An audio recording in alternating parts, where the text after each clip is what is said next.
eZee Bike is a company that has been building electric bikes for over 13 years. Today, we have their only rear-wheel drive offering, which remains under the old nominal 200 watt ruling. Their battery capacities are the largest available in Australia from any electric bike manufacturer. Now, while other manufacturers have begun integrating their controllers and battery into the frame to make it look more discreet and visually more appealing, eZee haven't. And there's a good reason for it.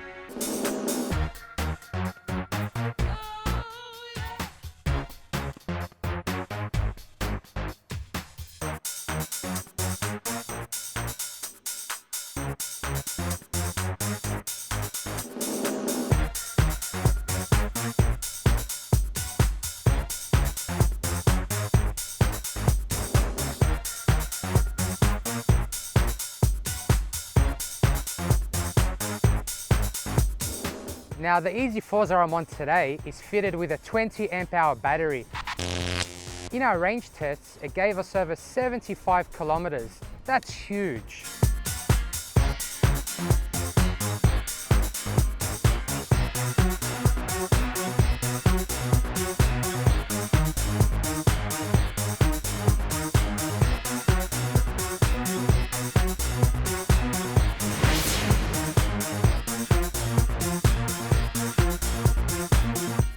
Now that 75 kilometers was achieved using the highest power setting.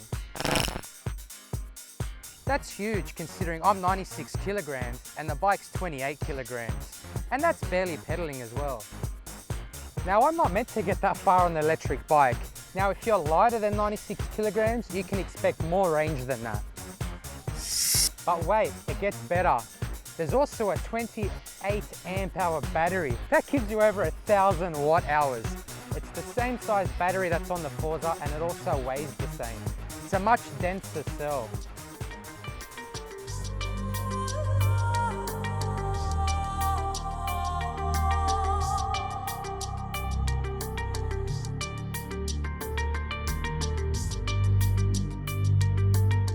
For people who want an off-the-shelf electric bike and no DIY, there's no other manufacturer in the world offering this kind of range at the moment.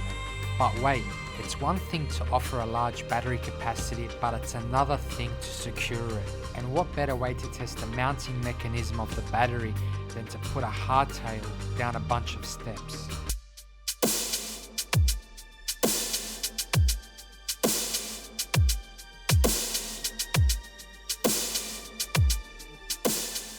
These steps were proving to be a little too much for our camera gear.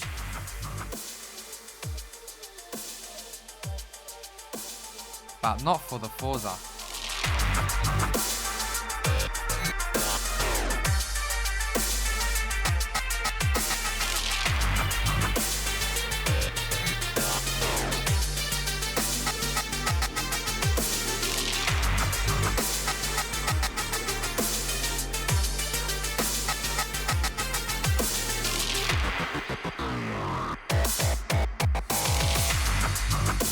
Okay, so the battery capacities are amazing and it's definitely well secured, but you're probably thinking it's a slow underpowered 200 watt setup, right? And that's why my range was so high.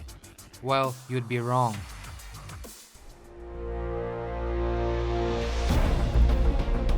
Now I'm barely pedaling and look at my speed. The cameraman can't even keep up with me. We found that using throttle only that 38 kilometers was achievable with the battery fresh off the charger. Once you lose about 1 bar of battery, you'll get about 36 to 37 kilometers an hour.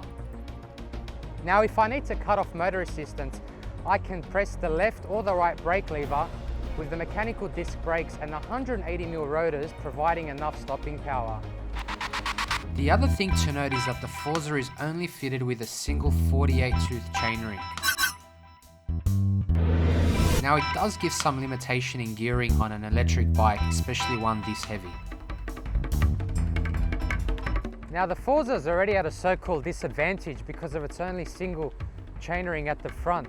With other electric bikes we've tested, usually they're about 27 or 30 speeds, and because of their weight, you need to have usually a vast amount of gears. Now, taking that fact and also considering that, wow, this bike, you know, full 38 kilometers an hour, if it's wound for speed, it's really going to struggle going up a 20% grade. Now keep in mind, I'm always in a much lower gear with other electric bikes going up this hill. The Forza does only have 9 gears.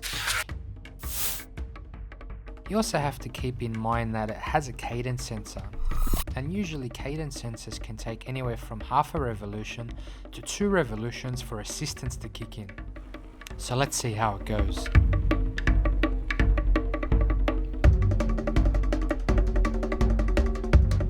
Now, considering my heart rate's only at, you know, it's well under 150 beats per minute, and it's never really been that low going up this hill. My cadence, you know, is under 50 RPM, so it's not too bad.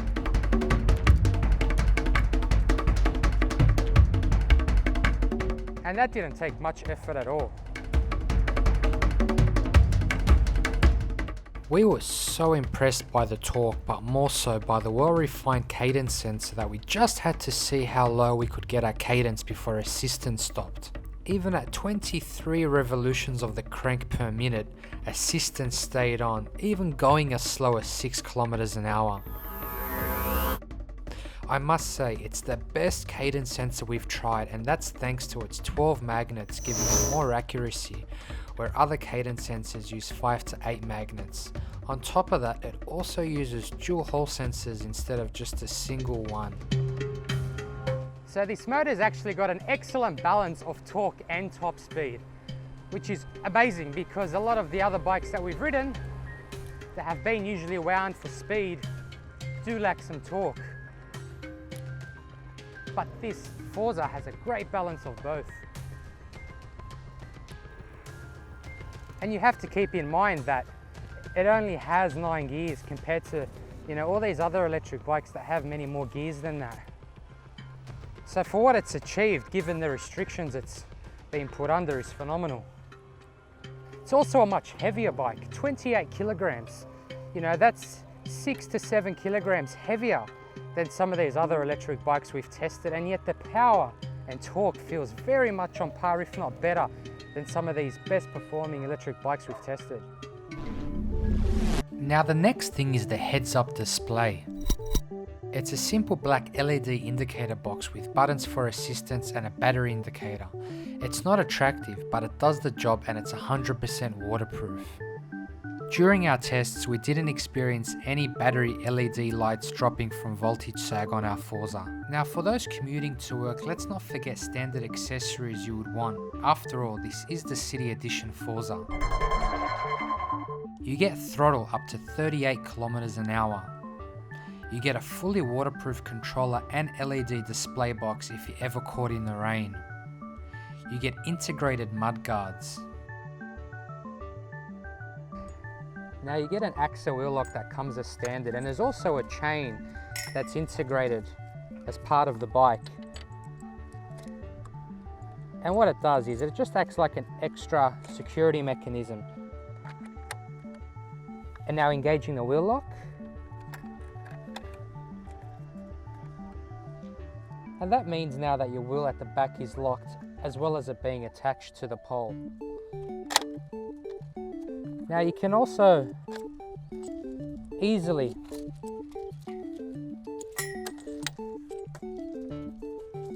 loop the chain through the back of the pannier rack.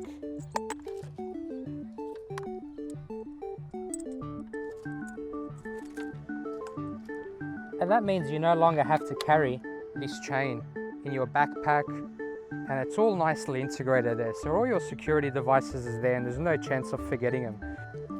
The key can't actually be removed either, unless you've locked the mechanism.